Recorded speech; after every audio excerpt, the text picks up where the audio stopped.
Halo, perkenalkan semuanya, nama saya Ibu itu Resina Dita dan hari ini saya akan menjelaskan bagaimana cara kalian mencari asam amino dari DNA. Oke, jadi semuanya dengan sesuai saya yang bilang tadi, saya akan menjelaskan bagaimana cara mencari asam amino dari DNA tersebut. Jadi di sini kita sudah mendapatkan contoh dari DNA-nya, yaitu ada ATG, GCT, AAG, GCA, dan TGA. Dari setiap pasangan dari DNA yang ini, yang terdiri dari 3 huruf, itu disebut dengan kodon. Nah, setiap huruf-huruf ini juga ada artinya. A sebagai adenin, T sebagai timin, C sebagai sitosin, G sebagai guanin, dan U sebagai urasil. Nah, untuk urasilnya nanti akan saya jelaskan lagi. Dan mRNA, messenger RNA. Jadi setiap yang saya sebut tadi, A, T, C, G, U ini merupakan basa. Jadi fungsi kita mencari asam amino dari DNA itu untuk membaca hasil akhir perintah gen yang berfungsi untuk mencari bioinformatika, rekayasa genetika, pemahaman penyakit, dan desain obat, dan lain-lainnya. Jadi untuk mencari asam amino itu ada 3 langkah. Yang pertama, replikasi DNA. Replikasi DNA ini dia membuat salinan DNA yang baru. Dari setelah DNA yang lama kita salin lagi ke DNA yang baru. Terus yang kedua, di sini ada transkripsi DNA ke mRNA. Jadi secara singkat, mRNA ini tuh berfungsi sebagai pengantar untuk mengubah DNA yang baru itu menjadi asam amino. Rumus bisa dilihat, rumus untuk yang replikasi DNA itu A sama dengan T, T sama dengan G. Nanti saya jelasin lebih lagi. A sama dengan U, T sama dengan A, C sama dengan G. Ini untuk yang transkripsi DNA. Nah, yang ketiga itu ada translasi. Jadi translasi dari mRNA ke asam amino yang sesuai dengan saya sebut tadi. Jadi 3 mRNA atau 3 huruf ini itu bisa ditranslasikan jadi satu kodon, dan kodon ini merupakan satu asam amino. Nah, jadi untuk cara yang pertama, langkah yang pertama yaitu replikasi DNA atau mengubah DNA yang lama menjadi yang baru. Di sini sudah ada rumusnya seperti tadi saya sebutkan. Dari adenin itu sama dengan timin diganti jadi timin, sitosin diganti menjadi guanin. Contoh misalnya ATG, A, T, dan G. A itu menjadi T, lalu T menjadi A, G menjadi C. Itu untuk kodon yang pertama. Terus kita ulang lanjutkan dengan kodon-kodon yang selanjutnya. G menjadi C, C menjadi G, C menjadi A. Lalu A menjadi T, menjadi sama. Lalu G menjadi C. G, C, A. G menjadi C, C menjadi G, A menjadi T, T, G, A. T menjadi A, G menjadi C, lalu A menjadi T. Nah, dari sini kita bisa tulis ulang setiap kodon replikasi DNA yang baru. Jadi dia bakal menjadi TAC, TAC, CGA, CGA, lalu TTC, CGT, dan AC. Nah, jadi itu untuk langkah yang pertama, replikasi dari DNA. Dengan dari rumusnya ini kita tinggal ubah aja DNA yang lama menjadi DNA yang baru, dan hasilnya akan jadi seperti ini.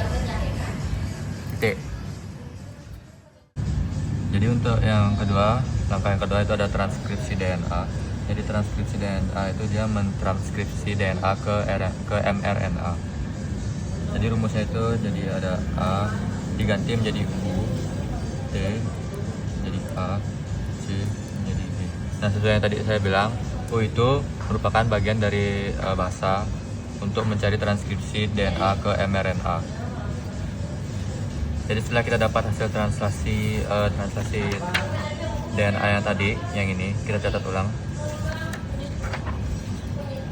Di T A C dengan C G A, C A, T T C, CGT dan ACT, CGT dan AC. Nah, di sini kalian bisa ubah lagi Tapi kali ini adenin menjadi urasil. Kita tulisnya ulang seperti cara translasi tadi biar gampang. T T A C A menjadi U, C menjadi Y, ada C Y A, C menjadi Y, Y menjadi C, A menjadi U, T menjadi C, T menjadi A, ini G, T T C, C G T, C menjadi G, G menjadi C, T menjadi A, dan A C T, A C T A menjadi U, C menjadi G, C menjadi A. Dari sini kita dapat hasil dari transkripsi DNA ke mRNA. Nah, yang ini nih disebut dengan mRNA, atau yang kita bisa sebut tadi mRNA itu merupakan satu kodon, dan kodon itu merupakan satu asam amino.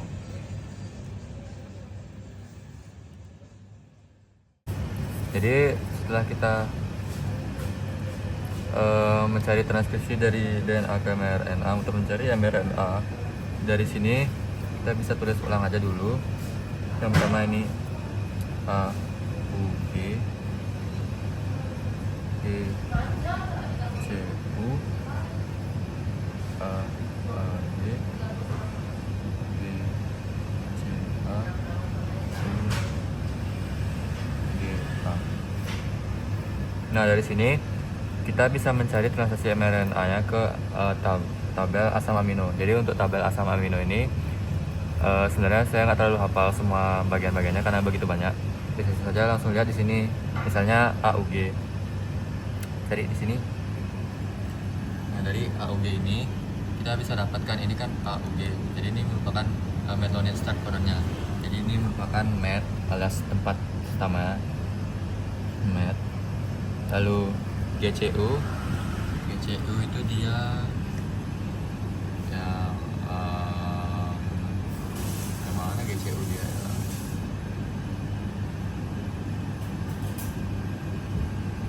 GCU ada GCU, coba cari Pak. Ada Pak?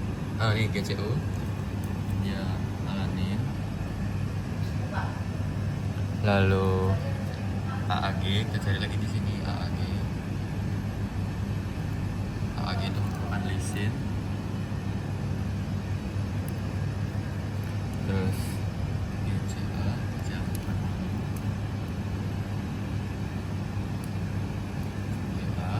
lalu UGA,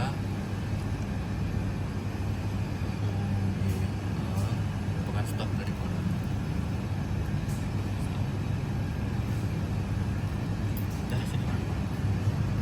Nah, dari sini kita bisa mendapatkan, dari setelah kita hasil 3 langkah tadi, yang pertama menduplikasi atau mereplikasikan DNA, lalu kita mentranskripsikan DNA ke mRNA, lalu kita mengubah mRNA tersebut menjadi asam amino melalui tabel yang sudah diberikan. Kalian bisa cari tabel asam amino ini di Google atau di internet manapun, pasti ada.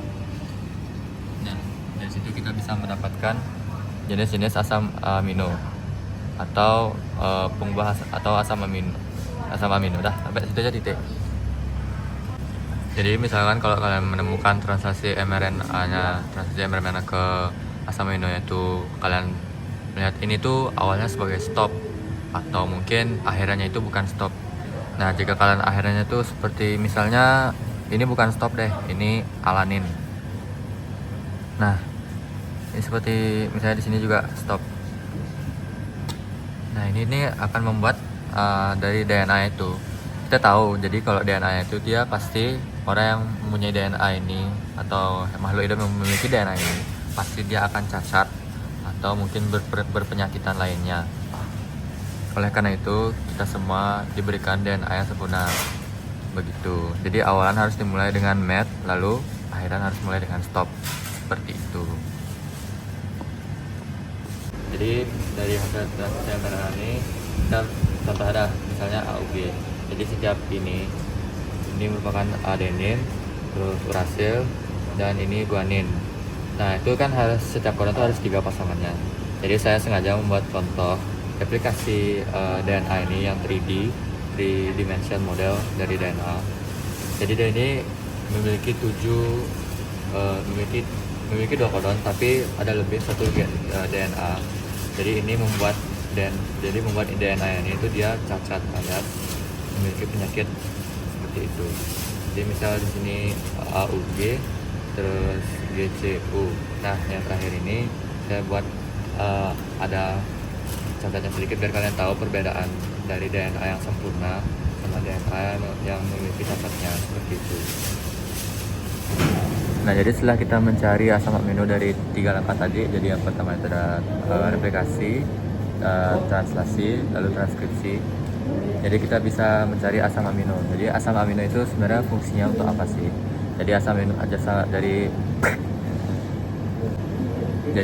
amino itu berfungsi untuk mencari jenis protein, karena asam amino itu merupakan pembuat dari protein.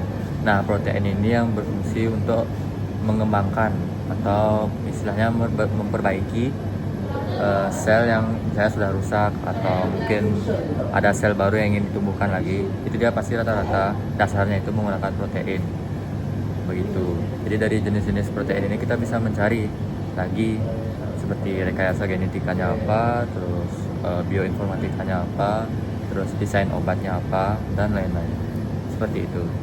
Jadi sekian, terima kasih. Nama saya Putu Roy Sendradita dari Sekolah High School Denpasar. Sekian, terima kasih atas video yang sudah saya berikan.